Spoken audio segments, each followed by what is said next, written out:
My name is Emma. I'm 28 years old, and I live in a quiet neighborhood in Chicago called Lincoln Park. It's a peaceful place with tall trees, small shops, and friendly neighbors. Many people say I have a good life. I have a husband, a nice apartment, and a stable job at a bookstore. But deep inside, I'm not happy. Every day, I wake up with a heavy heart. 1 year ago, I made a big mistake. I married a man named Leo. He's 32 years old. Leo is a good man, kind, gentle, and always smiling. But I do not love him. I married him not because of love, but because I was angry and sad. I wanted to forget my ex-boyfriend, Alex, who broke my heart. I wanted to move on quickly, so I said yes when Leo asked me to marry him. At that time, I thought marriage would help me feel better. I believed that maybe love would come later. But love never came. And now, I'm the one who is hurting. Leo does everything to make me happy. He brings me flowers on Fridays. He cooks dinner when I feel tired. He writes small notes and puts them in my lunch bag. He calls me my sunshine and always kisses my forehead. Many women would feel lucky to have a man like him, but I feel sad because I cannot love him back. One night, we were sitting on the balcony. The stars were bright, and the air was warm. Leo looked at me and said, "Emma, I know you don't love me yet, but I believe you will. I will wait. My love is strong enough for both of us." His words made me want to cry. He was so full of hope, but I had no hope inside me. I felt like I was lying every day. I smiled when I didn't want to. I said thank you when I felt nothing. I was living a life that didn't belong to me. My mother once told me, "Emma, love can grow with time. Marriage is not always about strong feelings. It is about kindness, respect, and patience."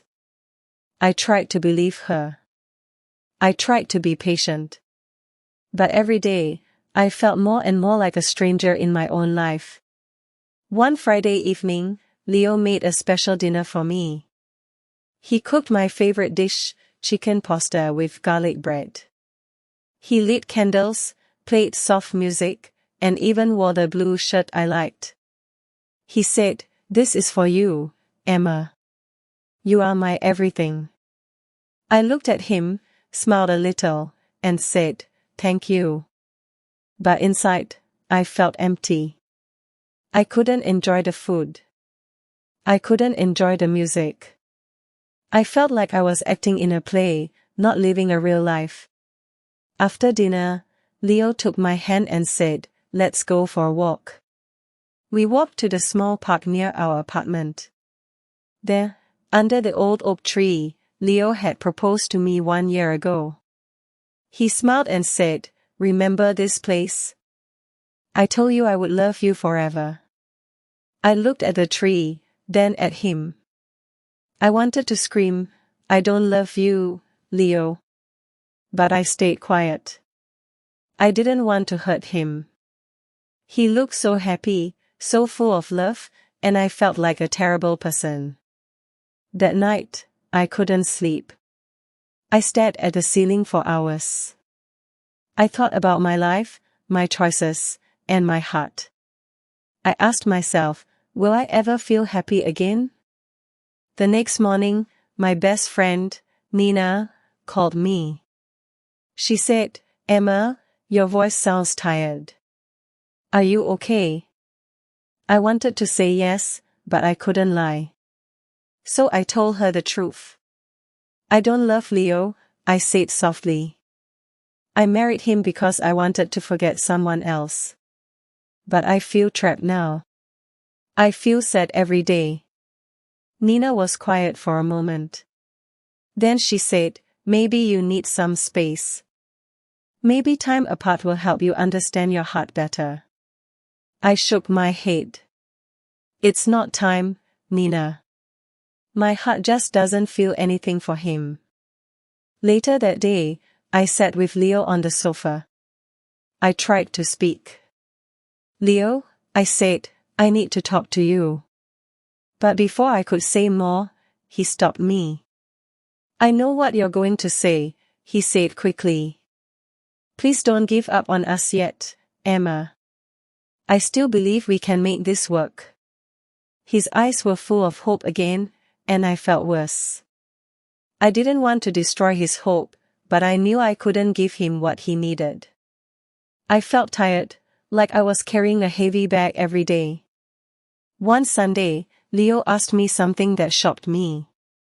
Emma, he said, do you want to have a baby? I think it will bring us closer. I froze. I didn't know what to say. The idea of having a child with someone I didn't love scared me. I looked down at my hands and said quietly, I'm not ready, Leo. He nodded slowly. He looked hurt, but he didn't push me. That made me feel even worse. He was always gentle, always kind, and I was always silent, always distant. That night, I wrote in my journal, I feel like I'm drowning in this marriage. Leo is a good man, but I can't be the wife he deserves. I also wrote, sometimes I want to leave, but I'm scared. What will people think? Will they say I'm selfish? Will they say I didn't try hard enough?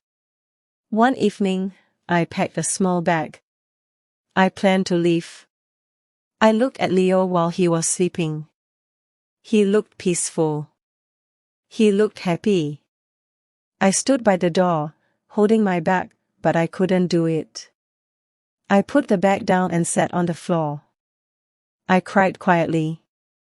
The next morning, Leo made coffee for me. He kissed my cheek and said, Good morning, my love. I believe in us. His words broke my heart again. I wanted to scream, stop hoping. But I stayed quiet again. I walked to the window and looked at the street. A dog was running, kids were laughing, and the sun was shining. The world was moving, but inside, I felt stuck. I didn't know what to do. I didn't know how to fix my life. I only knew one thing, I couldn't live like this forever. Before I share the rest of my story, I want to ask you something. Where are you listening from? It gives me strength to know someone is hearing my words, someone who understands. Please tell me in the comments. I would really love to know. The days passed slowly. I woke up every morning, made breakfast, went to work at the bookstore, came home, and smiled for Leo. But inside, I was tired. I was tired of pretending. One Saturday, Leo came home early with 2 movie tickets in his hand. He said, Emma, let's go out tonight. Just you and me. I want to see you smile again. I nodded and said, okay. But I didn't want to go. I just didn't want to say no. That evening, I wore a nice dress and put on lipstick. I looked happy, but I didn't feel happy. At the theater, Leo held my hand. He laughed at the funny scenes. He looked at me often, hoping to see joy on my face. I tried to smile, but my smile didn't feel real. After the movie, he said, that was fun, right? I said, yes, it was nice. But deep inside, I felt cold. When we reached home, Leo made tea for both of us. We sat on the couch, and he put his arm around me. He whispered, I miss you, Emma. I looked away. I didn't answer. I felt bad. I knew I was hurting him every day, not with words, but with silence. The next morning, I went to see my friend Nina. We sat at a cafe near the lake. The sky was cloudy, and the wind was cold. Nina looked at me with worried eyes. Emma, you don't look well, she said. You look tired. I took a deep breath and told her everything again. Nina, I feel like I'm in a box with no door. I want to leave, but I'm scared. Leo is a good man. Everyone will hate me if I hurt him. Nina took my hand and said, no one can live your life for you. If you're not happy, you must be honest. Leo deserves the truth, and so do you. Her words touched me, but they didn't take away the fear. What if I hurt Leo too much? What if I regret leaving? That night, I sat by the window and looked outside. The street was quiet. Lights from other homes were glowing. I wondered if the people in those homes were happy. Did they also pretend, like me? Leo came and sat beside me. He looked at me with gentle eyes and said, Emma, you've been so quiet lately. I feel like I'm losing you. I wanted to tell him the truth, but I couldn't. I looked at him and said, I'm just tired. Work has been busy. He didn't say anything. He just nodded. I could see the sadness in his eyes. The next week, Leo planned a short trip. He said, let's go to Lake Geneva for the weekend. Just you and me. Maybe the fresh air will help. I didn't want to go, but I said yes again. I didn't want to hurt him. We drove for 2 hours. The lake was calm, the trees were green, and the sky was blue. It was beautiful, but I felt nothing inside. Leo booked a small hotel by the water. In the evening, we walked along the shore. He took pictures and laughed. He held my hand and said, this is nice, right? I didn't know what to say. My heart was silent. I felt like I was walking in a dream that wasn't mine.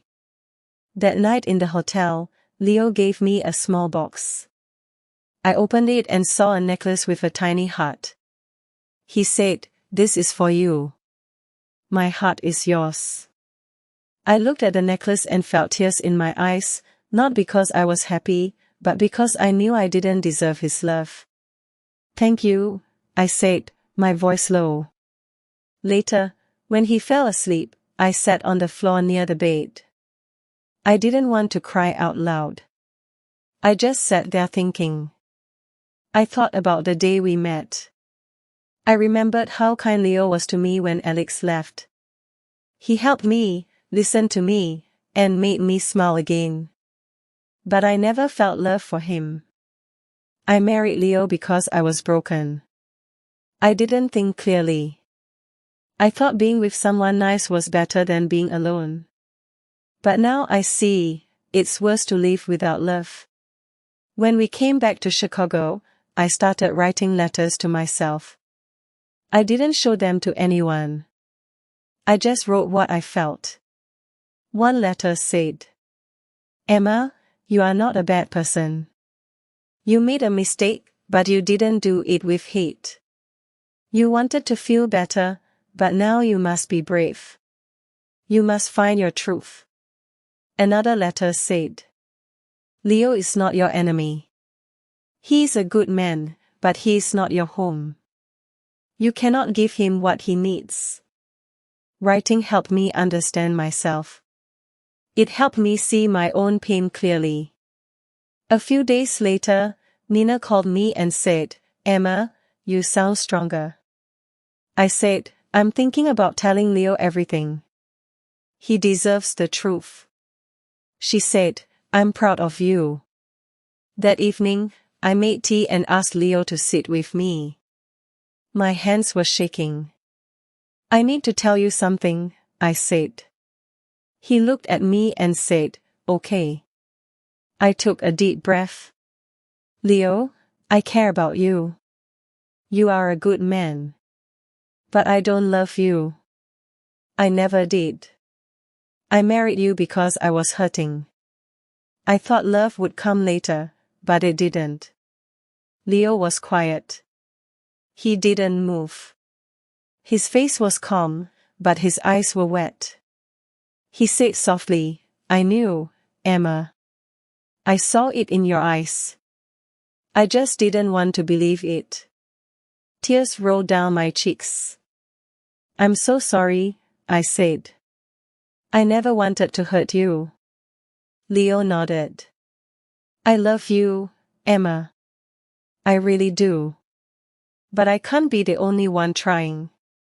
If your heart isn't here, I can't hold you back." His words broke me. He was still kind, even when I was honest, even when I gave him pain, he stayed kind. We sat in silence for a long time. No shouting, no blame. Just sadness. Real, quiet sadness. That night, I slept on the couch. I looked at the wall and whispered, "I told the truth. I finally told the truth." I didn't know what would happen next. I didn't know if I would leave soon or if we would talk more, but I felt lighter. For the first time in months, I felt like I was breathing. The next few days were quiet. Leo and I still lived in the same apartment, but we didn't talk much. We both needed space to think. I slept in the small guest room. He slept alone in our bedroom. In the mornings, Leo still made coffee. He still left a cup on the kitchen table for me. But now, there were no notes, no smiles, just silence. I went to work and tried to stay busy. I helped customers at the bookstore. I arranged books, cleaned shelves, and answered questions. But my heart was not in the work. My mind was always thinking about what would happen next. One afternoon, Nina came to see me at the shop. She gave me a hug and said, "How are you doing?" "I'm okay," I said. "It's hard, but I feel more honest now." Nina smiled. "That's a good start. What will you do next?" "I think I need to leave," I said quietly. "It's time." That evening, I told Leo the first wanted to move out. He didn't look surprised. "Do you have a place to go?" he asked. "Yes," I said. "Nina offered me her guest room for now." Leo nodded. He was quiet for a moment. Then he said, "Emma, I'm not angry. I'm just sad. But maybe this is the right thing." I felt tears in my eyes. "I never wanted to break your heart," I said. He gave a small smile.